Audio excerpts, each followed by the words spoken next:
Well, Republicans in the House and the Senate, from the very beginning of the Trump presidency, haven't functioned like they are a separate and co-equal branch of government. What we've seen from Republicans in the House and the Senate is that they behave like a wholly owned subsidiary of Donald Trump and the Trump cartel. That's how they behave.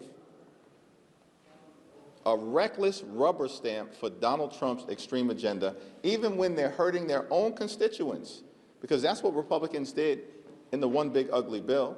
Largest cut to Medicaid in American history, ripped food from the mouths of children, seniors, and hungry veterans. And as a result of Republican policies that they rubber stamped, what we've seen is that hospitals, nursing homes, and community-based health centers are closing in their own communities. And they can care less, because when Donald Trump says jump, they simply respond, boss, how high?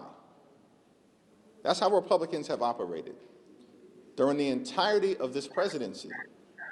And so, of course, our position has been, and I said this directly to the president with Johnson and Thune right next to me, this does not get resolved until you decide to give permission to Republicans on Capitol Hill to negotiate a bipartisan resolution. The Trump administration has the resources now, including through an emergency contingency fund that has about $5 billion in it, to ensure that not a single American goes hungry if they refuse to reopen the government on November 1st. Not a single American should go hungry.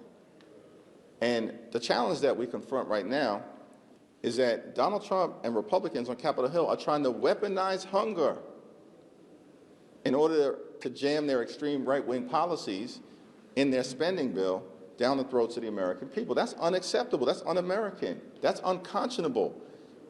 That Republicans are actually trying to weaponize hunger across the country. And here's the thing. This group of people, these extremists on the other side of the aisle, we will not let them lecture the American people about nutritional assistance when in their One Big Ugly Bill, they cut $186 billion.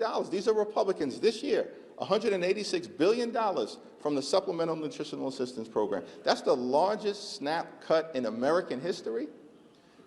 And people believe right now that Republicans actually care about hunger when they ripped food away from the mouths of children, seniors, families, women, and veterans to provide massive tax breaks to their billionaire donors. Get lost with that in terms of Republican spin.